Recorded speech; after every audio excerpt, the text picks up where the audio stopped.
when we come to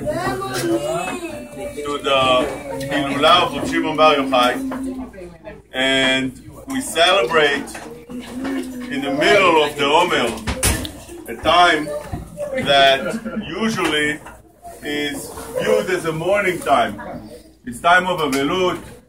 The question is, how could we have such a simcha in the middle of the Avelut, even if you call it the end of the Avelut, but according to Sfaradim that they go an extra day, how is it that you celebrate a day like that? Even more so, when a tzaddik is niftar, it's not a time of celebration. Where do we found that you celebrate when somebody is niftar? On the contrary, it's a reason to be a day of ta'anit. This is a question that the Khatam Sofer addresses. Khatam Sofer said at the plague that came to Am Yisrael that there was an earthquake in Tzfat. He said the following words. He said that the earthquake in Tzfat came because people were going to Miron. Instead of going to live in Yerushalayim, they were going to live in Miron by Tzfat. And therefore he considered that the reason for the earthquake. He said that's something that one is not allowed to do, to go to Miron. How could that be? When a tzaddik goes away, you make a celebration or you do a ta'anit? You do a ta'anit. So the Khatam Sofer says it's impossible that you should make a celebration on the day of Rashbi. And Chazal said that a person that makes such a neder, shelo le'echol basar kiyom shemet bo rabo, and you see from that lashon that beyom shemet bo rabo, a person doesn't eat basar.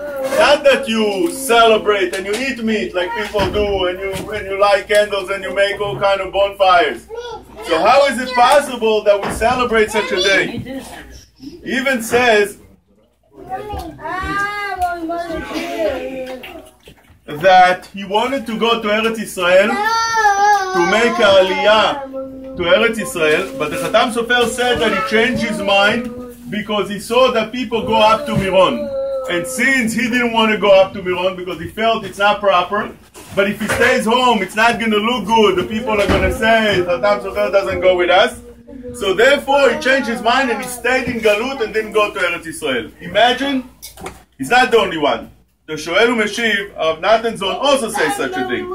He says, the Adraba, B'mot Tzadik V'chacham Yesh Litanot, one should fast. And how is it possible that in the day of Rashbi, that if he passed away on such a day, we should definitely be more sad than other days? And he keeps on going and going. So since we found that there is such a minhag, and this minhag is brought down in many of the poskim, but we like to explain our own ways a little bit to make things a little bit clear why we do what we do. It's a celebration in the middle of Avelut. It's a day that should have been Avelut. It's a day of the passing of Shimon Bar Yochai. And on top of that, we like to add another question, and that is, on Lag BaOmer, it's known throughout Am Yisrael that when a kid turns 3, they take the kid to Miron and they cut his hair. And that is called Chalake, or Ashkenaz call it upsharing. And they make a big deal out of it, and they cut the hair, they wait until he's 3, the hair grows very long, and finally they take him to Miron, Lag BaOmer, they cut the hair. But what's the reason behind it? What's the source? No source. What's the reason? No reason brought down. There's all kind of hints. Maybe it's like a tree. Adam is like a tree, and therefore, just like a tree, you can benefit from it for 3 years until the 4th year. That's Kodesh Hilulim LaHashem, and therefore maybe the kid is the same thing. But these are all hints. Definitely not the real reason. Why is it that on Lag BaOmer we cut the hair of the kid?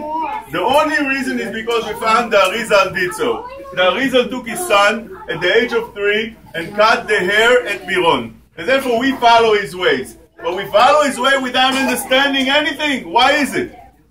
It could be that is the source of why we do whatever we do today. You know that Rav Shimon was the symbol of the depth of the Torah, the sodot of the Torah, the secret part of the Torah. The Torah is divided into 4 parts. It's pardes, pshat, remesh, dras, vesod. Pshat, remez, drash, vesod. The highest is the sod. That is the secrets of the Torah. The secrets of the Torah, not necessarily people get to, because those are secrets. And therefore, why is it that we keep the things that they tell us? This is according to Kabbalah, you do like this. According to the Sod, you do like that. According to the Zohar, Arizal. Why is it that we do that? It's called Emunat Chachamim. That's what it is. Emunat Chachamim, you don't have to necessarily understand what you're doing. Rather, you understand that the Arizal on the day of Lag BaOmer took his son with full hair up to the shoulder and took him to Miron and cut his hair in Miron. What's the reason? We don't know. But since the Arizal did such a thing, and we understand the Arizal didn't do anything for nothing, it's not like he didn't have the money to pay for a barber and he decided now he got it. So therefore we understand that there's got to be a reason behind it. And since there is a reason, and the Arizal was doing so, we follow his ways, although we don't understand the reasons. And that could open up for us a lot of things when we come to the Sugiyah of Sod, of Rav Shimon Bar Yochai. We do the things on Lag BaOmer, although we don't understand. Lag BaOmer, Rav Shimon Bar Yochai says, make a celebration. Any other time, you don't do a celebration. What do? You do it Ta'anit. But since Rav Shimon Bar Yochai said to do a celebration, we don't ask questions, we do a celebration. It's in the middle of the Omer. Shimon Bar Yochai said, it's a day that one should have been mourning, Ta'anit. Jack the Khatam Sofer says, but Rav Shimon Bar Yochai said, once he says, we don't ask questions. And this is the deepest part of the Torah. On other parts of the Torah, we would ask a question. We are required to ask. We are required to dwell into the halakha and find it with the reason why like this, why like that. So Chamim tell us something. They say a reason. We work out with that reason. Darshinan Ta'am Adikra, and we go and find how it applies to other places. But when we talk about Lag BaOmer is a day that you close your eyes and do as necessary. The Admor Miklosenburg said a beautiful thing. When we read Kriyat Shema, we close our eyes and we read Kriyat Shema. And the question is, why do we close the eyes? Why can't we read Kriyat Shema without closing the eyes? We could read Kriyat Shema just like anything else that we don't close the eyes. We could do Kriyat Shema as well.